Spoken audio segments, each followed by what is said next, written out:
last year, was it last year or the year before that we spoke? We had a conversation. Year before.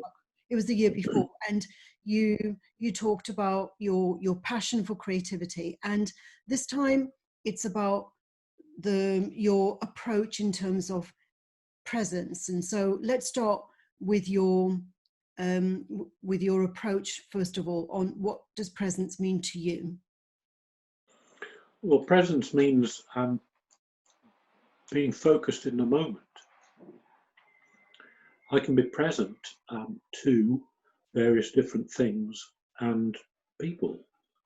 I can be present to my own thoughts. And I find that if I'm thinking, I use a particular thinking tool, which is one that my company have developed. And I find that's very helpful for enabling me to be present. One of the things that I can do to be present, which I do, is to clear out thoughts that are irrelevant to the moment. And I can do that by just doing a mind dump, if you like. And it sort of clears the way.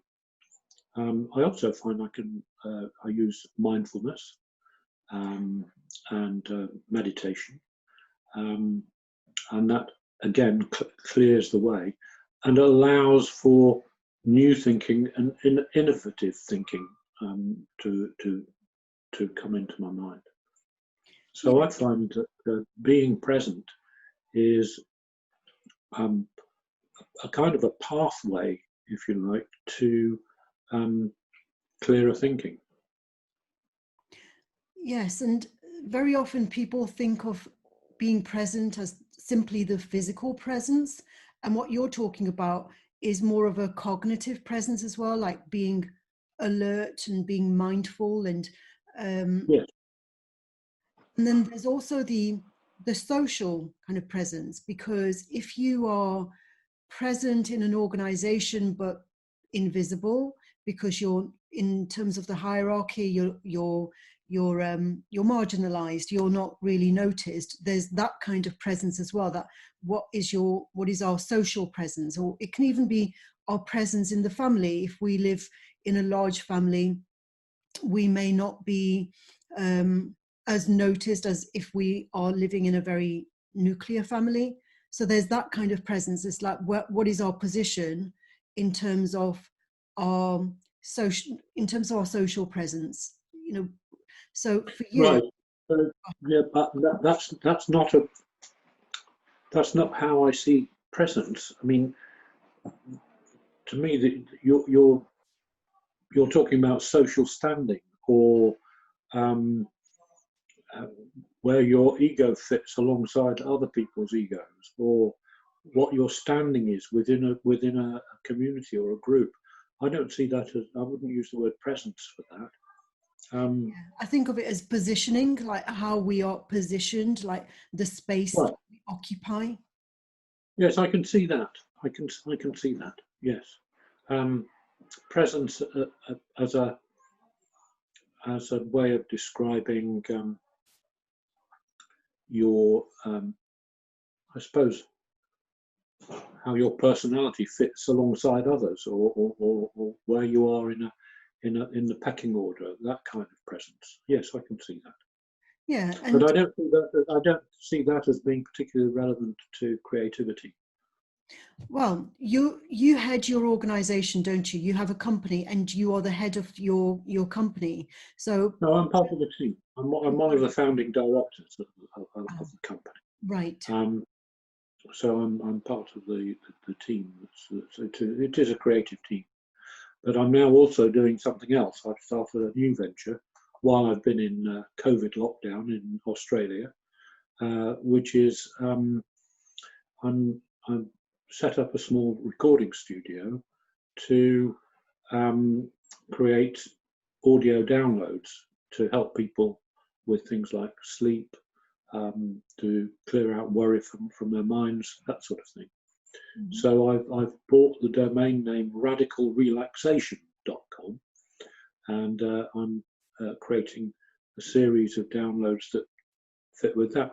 So that's something that I've done by being, I suppose, present to the situation, and imagining what I could do to help people who might be having problems such as those. So yeah. Yeah, so you hit on some important elements of creativity, the ability to imagine and use the imagination to create value for others. Yes, I suppose you could look at it that way. I'm a great believer in looking around for looking to see what assets I have in any given situation. And one of the assets I have is that I for a while I was a psychotherapist and hypnotherapist, and I've used that knowledge in various different ways. One of them was with the software business that I'm a part of, which is a psychology-based piece of software to help people solve problems. But in this situation, I was thinking about how I could use those assets in another way. So yes, I think it's being creative, using a bit of lateral thinking, I think. Yeah, there's that notion of the creative mind. If you've naturally or got a creative mind, or you've trained yourself to be creative in the way that you think, then wherever you go, you will find ideas will emerge, and you will take action on those ideas. A lot of people will stop at the idea stage and they won't take the action, and you go one step further and actually take action on it. Well, I think without action, nothing happens. We're likely to go into yet another recession over the coming couple of years, or for even longer. And it's during times like that, during hard times, that the great corporations that we see now started. Very often it's they say that necessity is the mother of invention, and it's true.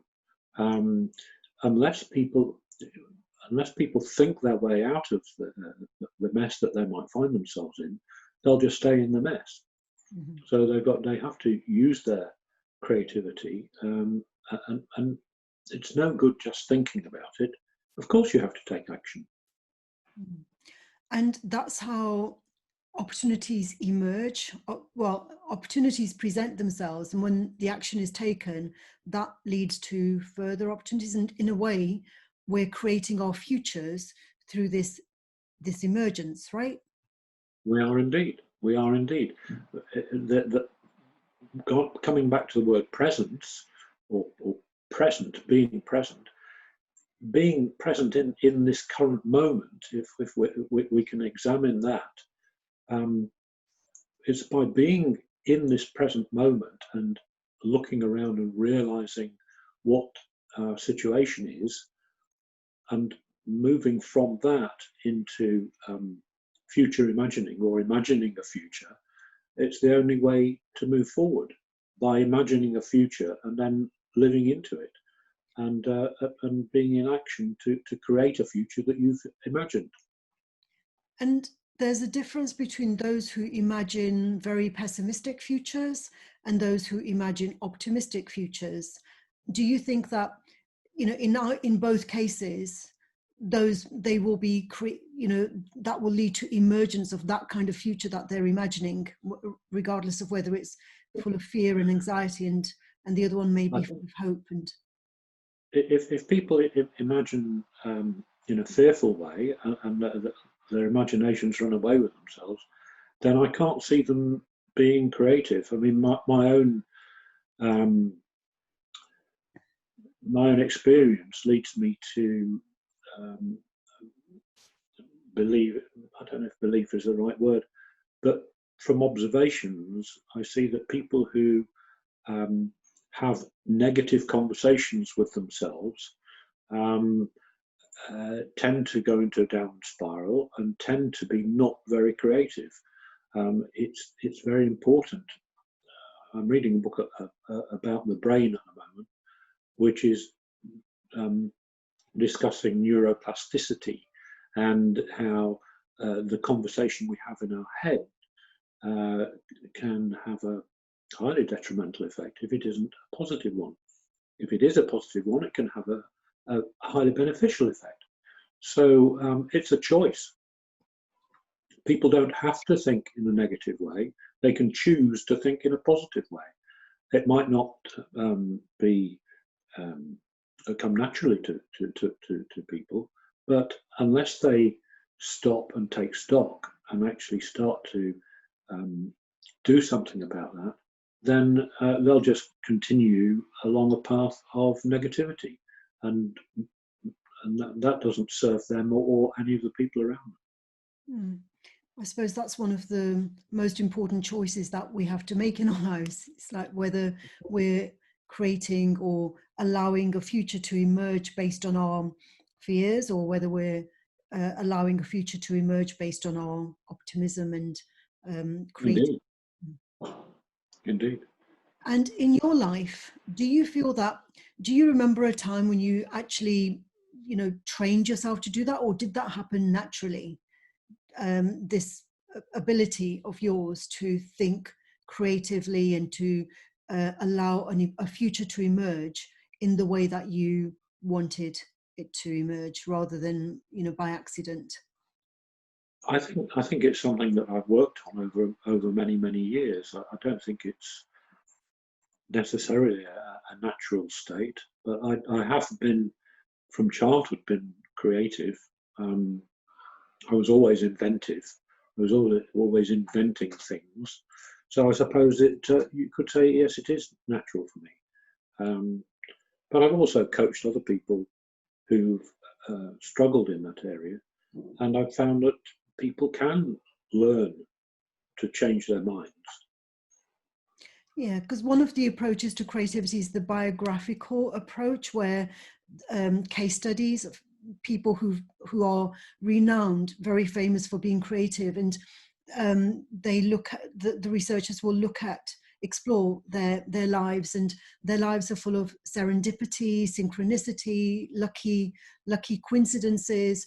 Would you say that your life has emerged as a result of some of these, like life just kind of bringing these opportunities to you without Absolutely.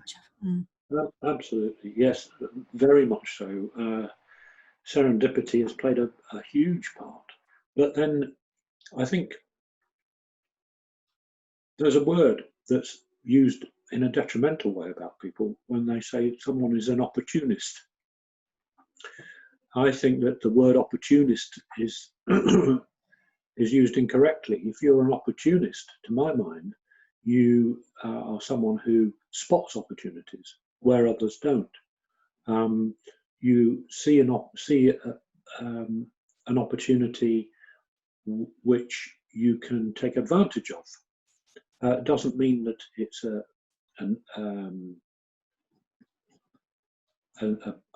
bad thing to be an opportunist. I think, but I think it's very important to train your mind, and it's perfectly possible to do this, to train your mind to spot opportunities. But it's no good. That's only any good if you use that word that we used earlier, which is to take action. Mm-hmm. So a lot of people will either miss opportunities because they don't see them, or they just won't take any action. I'll give you an instance of serendipity, but and you have to make up your own mind whether it was just by chance or whether I instigated it, or I was visiting my son who was living in Beijing, and my wife and I would walk from his apartment to a shopping centre on a regular basis, about a mile. About halfway, there was a little French coffee shop with seating out into the street. And we stopped there for a coffee. And my wife went across the road to a shop to get something. And I got chatting to a couple of guys on the next table. And because I do that, I talk to people, and got into conversation with them. One of them he was an American living in Beijing, and worked for a company called Cisco Systems, which is a huge corporation. And he was head of their financial services infrastructure projects throughout Southeast Asia. Well, we became friends, and we exchanged emails. And when he visited London, we went out for a meal. And then when we visited Beijing on another occasion, he invited us to dinner at their house, and we've become firm friends. He is now the director for financial services infrastructure projects globally for another company called Huawei. So he, in other words, he's extremely well connected with banks, with stock exchanges, because those are the kind of operations that he deals with. And so nothing has come of that from a business point of view, but it might do. I don't know.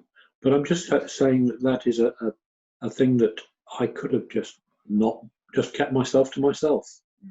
And I think if you keep yourself to yourself and you don't be out there, then you miss opportunities. Well, you've listed, you've mentioned or alluded to several key ingredients for creativity. One is that we have to network. Secondly, we have to build relationships. We have to invest in relationships. And thirdly, the conversations and the stories that you tell about this, they in themselves are a form of creativity, because the story it allows emergence of other things, So if you look back at your life is full of stories that have created other stories and other opportunities and created spaces that didn't exist previously. Absolutely. So I'll give you another instance. I was sitting in my car on the M1, and I was in a traffic jam, and there was a big lorry next to me on the same motorway car park, and it had Diet Coke written all over it. Well, I was in the health food business at the time. I had a health food manufacturing company, and Coca-Cola was a bit of a dirty word, really, in health food circles. But then I looked at this and I thought, health food, yes. And I'd had I can't remember how it came about, but just through lateral thinking, I suppose, I thought along the lines of Diet Coke. Coca-Cola goes often with burgers. People eat burgers, which is another unhealthy product, and they have Coca-Cola. I thought, well, if you have Diet Coke, why not have a Diet Burger? Bonkers idea, but by the time I got to London, I thought it all through, and I ended up with a company called the Diet Burger Company, which was very successful. And we sold Diet Burgers, which were vegetarian. We sold them to Little Chef, Happy Eater, schools, hospitals, Hard Rock Cafe, all over the place, and exported as well. But that's all from just letting my mind wander and wonder about something new and different, thinking laterally, I suppose. Yeah, and again, like, it was the importance of that question. You asked yourself, why not this? And it's the power of those questions. If that, why not this? Yes, absolutely. Yeah. And how about, well, what would happen if? Yeah. Yeah. And not to be, and also have a realization that people who do this kind of thing tend to get knockbacks, a lot of knockbacks. If you're pioneering in a you tend to get all the knockbacks, but you just have to stick to your guns and keep going.